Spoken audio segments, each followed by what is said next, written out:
Hello everybody, welcome back for another video. Hope you're all having a great day and that you are all doing well. To start things off, EOS is in the news today.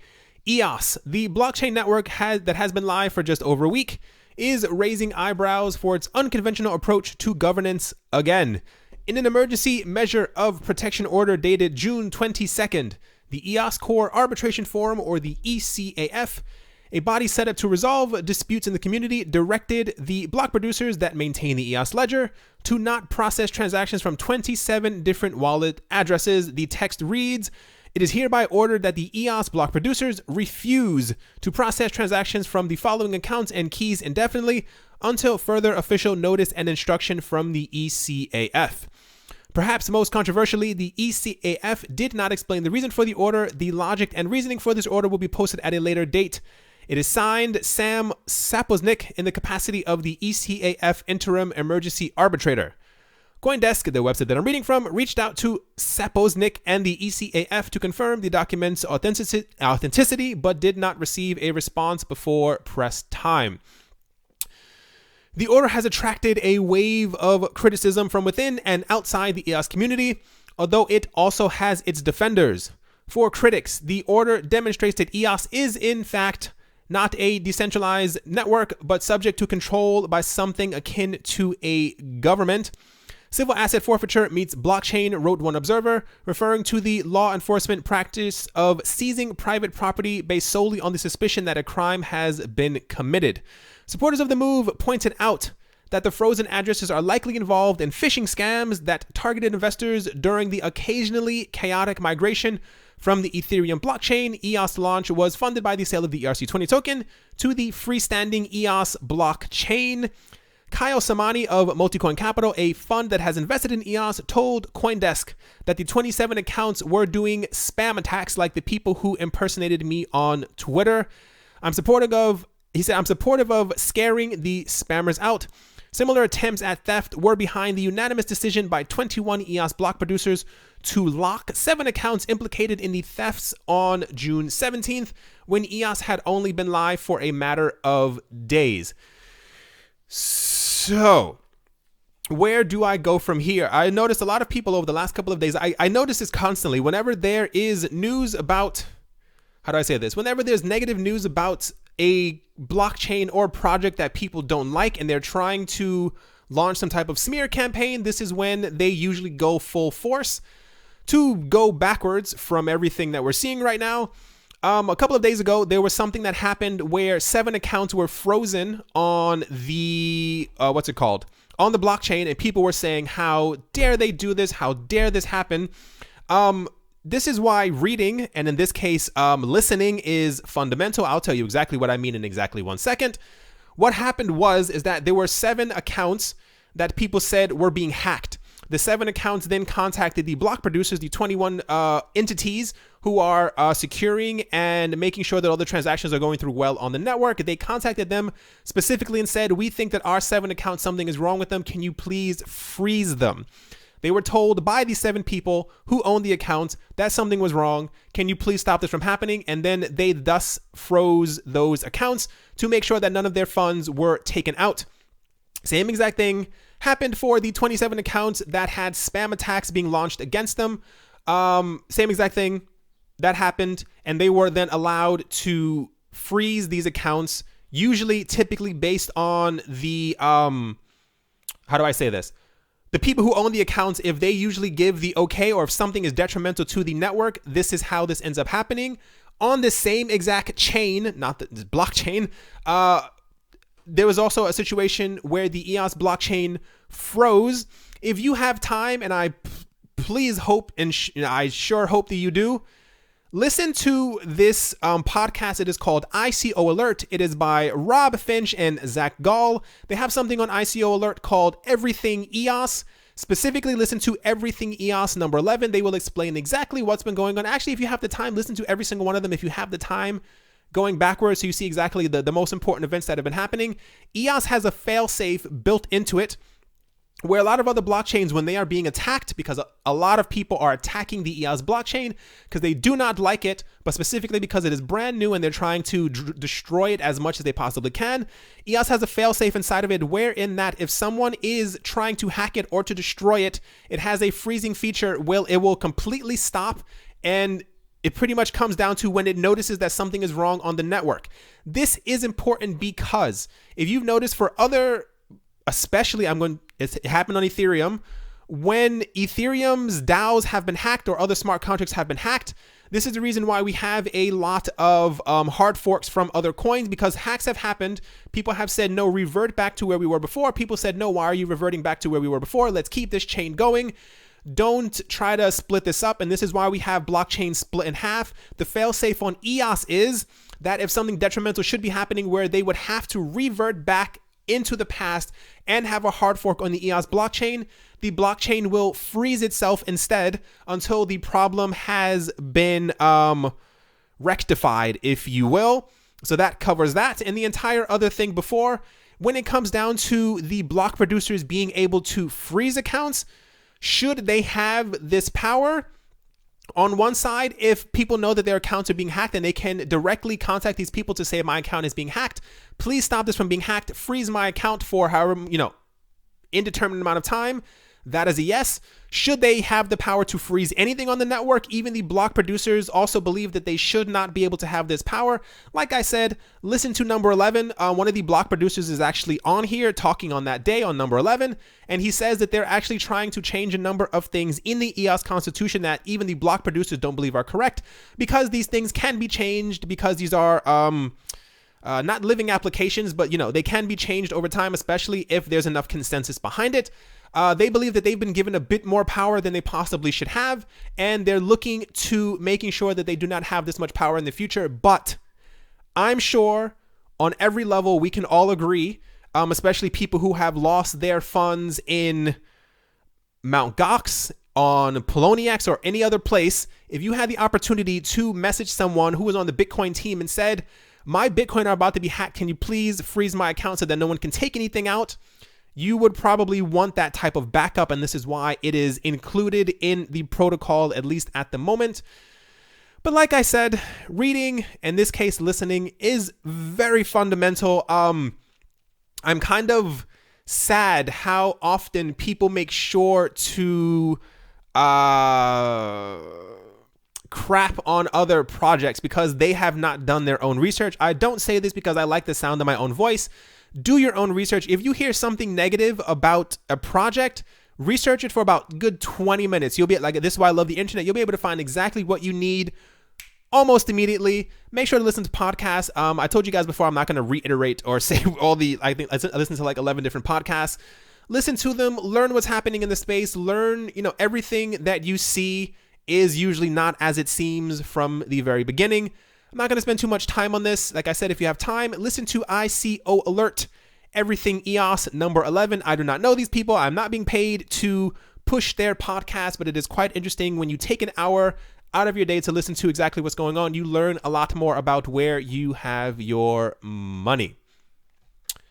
Next up, Ethereum is in the news. Bittrex is one of the biggest digital currency trading platforms in the cryptoverse. Bittrex is taking off its stage 2 of the US dollar fiat exchanging phase.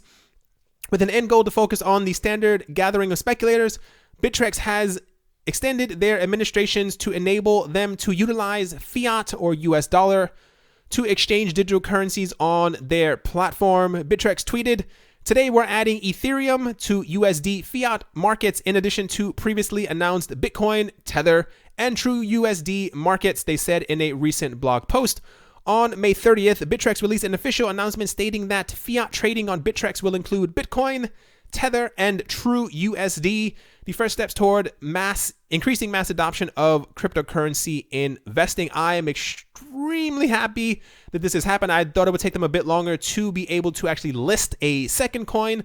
I'm hoping by the end of, let's say, July, that they at least have 10 to 15 different coins that have at least, USD pairing. So on one side, we will have Binance with the Euro pairings, and the other side, we will have Bittrex with the US dollar pairings.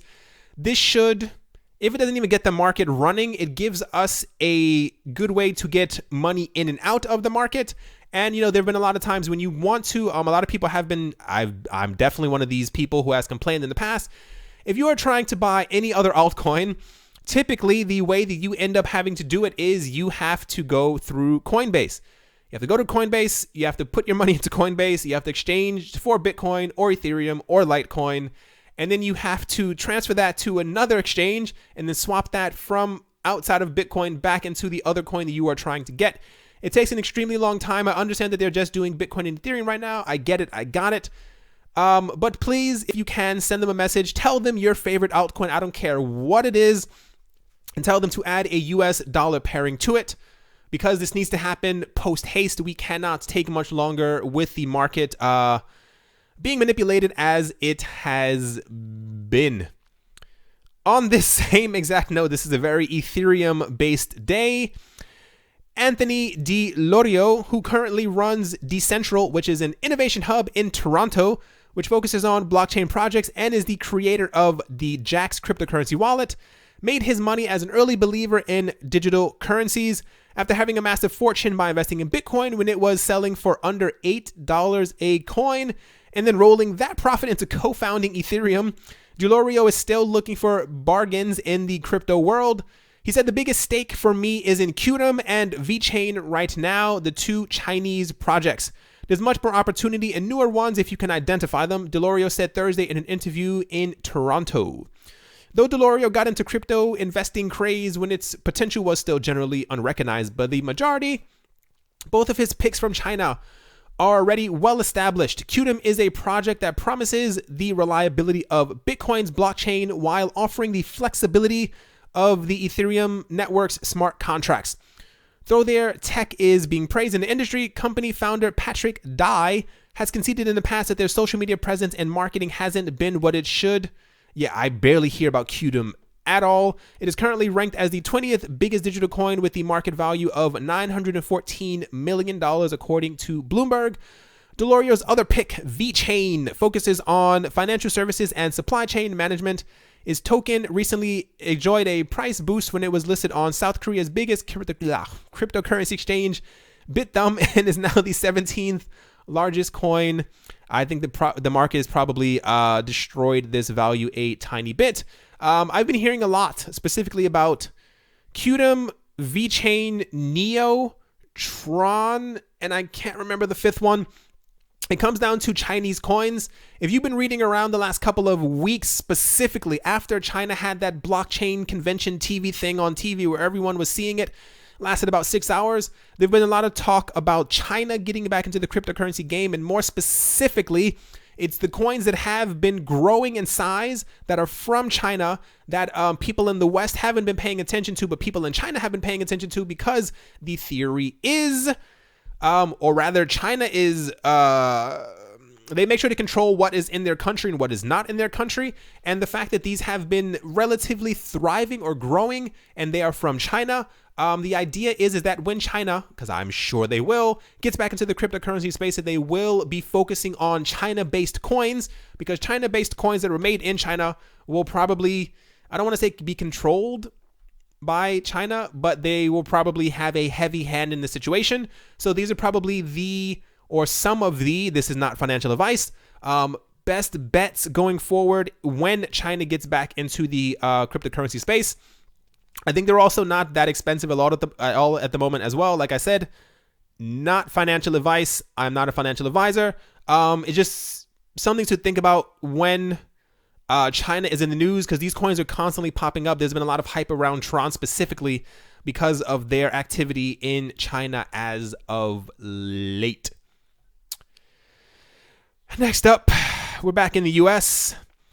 Deputy Assistant Director of Office of Investigations at U.S. Secret Service, that is the title. His name is Robert Noy, recommended that digital currencies like Monero and Zcash and other privacy coins should be regulated better to prevent illegal activities using the coins in a prepared testimony on Wednesday. He stated, "It is critical that the United States continues to work internationally to improve controls related to digital currencies through organizations like the Federal Action Task Force. We should also consider additional legislative or regulatory actions to address potential challenges related to anonymity-enhanced cryptocurrencies, services intended to obscure transactions on blockchain, i.e. cryptocurrency tumblers or mixers, and cryptocurrency mining pools. Novi had testified before the House Financial Services Subcommittee on the use of digital currencies for illegal purposes. He had also elaborated on the use of malware and other related technological crimes that occur in the sphere of cryptocurrencies. I won't read through that. It literally comes down to cryptojacking and people taking other people's money. He said, we have seen virtual currency exploited to support billions of dollars in what we consider suspicious activity. For example, FinCEN analysis indicates that virtual currency transactions include over $1 billion in ransomware extortion funds, and over $1.5 billion has been stolen through hacks of virtual currency exchanges. On the topic of privacy coins, he said, there have also been developments in technology that have enabled the concealment of transactions and identity information, including virtual currency. Anonymity-enhanced cryptocurrencies, or AECs, sometimes referred to as privacy coins, are increasingly prevalent across exchange platforms and average around $300 million in transactions daily volume at domestic and foreign located exchanges. I said it before, and I'll say it again, they're going specifically after privacy coins. A couple of people said in the comment section below when I talked about them about a day or two ago, they said that they think, people in the comment section, that these coins will actually be able to thrive in the dark web or other places where people are trying to send money back and forth. I definitely think that is true. My entire point is, for those who want to take a legal approach or plan on cashing out of their crypto or plan on, doing what needs to be done to swap back into fiat, if they plan on buying a house or a car, whatever they plan on doing, these coins are going to be come down on hard. And when you are swapping out of these coins and they're looking for how you got to owning the crypto that you do when you pay taxes, they're going to start asking questions, and they will probably be able to note that you had these coins. So this isn't me telling you not to invest in them. I cannot tell you what to do with your money. It is not my money. It is in your pocket or on your wallet, wherever it might be. But this is the third time that the US has come out specifically against, when they name things specifically, that is usually when we have a problem. Japan has also said the exact same thing about a day or two ago when they were talking about privacy coins, and they're trying to stamp them out of their country. So just look out is kind of all that I'm saying. It's like the fourth Ethereum story. This is kind of crazy. Ethereum Classic is in the news because they're supposedly launching their own exchange. Ethereum Classic announced the launch of its first decentralized exchange. This exchange is developed by Saturn Network for Ethereum Classic. The exchange is named Radex, and its launch is expected by the end of this week. I'm assuming that is today. Ethereum Classic retweeted Radex Classic. The first decentralized exchange for Ethereum Classic will launch on Saturday. I assume that's today, or as we like to call it, Saturn Day. Hashtag crypto. Other people commented on that. Ethereum Classic was the result of a DAO hack, which led to a philosophical disagreement among the members of the Ethereum community. The disagreement led to a hard fork, which created two different coins, Ethereum Classic and Ethereum. Both cryptocurrencies share the same goals and vision. This is what I spoke about in the first stories that we were talking about. This is what Ethereum is trying to prevent. They don't want an instance where someone can purposefully try to destroy the EOS network, cause it to have to hard fork, and then someone creates another coin, because we've seen what has happened to Bitcoin and to Litecoin and to Ethereum and to every other coin that has 1,000 hard forks. They don't want an instance where 15 years down the line, you have an EOS, you have an EOS Classic, you have an EOS Gold, you have an EOS Platinum, you have an EOS Diamond. They're trying to keep EOS as the one core function. Radex is the first ever zero-fee decentralized exchange for ERC-223 tokens. The classic ERC-20 tokens being upgraded with some advantages is what the lookalike release of ERC-223 is about. This is a new token standard to the conventional. The exchange has two parts. The first is a smart contract handling all the financial transactions. The second part is a web application which ensures every easy interaction with the smart contract. Saturn Network that is developing Radix is the protocol that allows access to a decentralized order book in just one transaction. It requires no deposits and runs completely on the Ethereum blockchain, making it always accessible to everyone. This is about the 35th decentralized exchange that we have had news about in the last couple of weeks. Like I said before, I've used, I think, one or two of them. I wasn't too pleased. I know it takes a lot of time for this tech to kind of develop. Let other people know in the comment section below if you have been using any of the decentralized exchanges, if you have found them to be good, if you would recommend any of them. The two that I use, I can't remember the name, so I'm not going to even tell you about them. I don't remember the name in the first place. But like I said, if you've been using them and you have found them to be good, I still believe that these decentralized exchanges will be the future of crypto in the next couple of years. But as of now, a lot of them still have a lot of work that needs to be ironed out. That is definitely going to do it for this video, everyone. As always, I hope you guys enjoyed. Hope you guys are having a great day, morning, afternoon, evening, wherever you are, wherever you might be, whatever you might be doing. I hope it's amazing.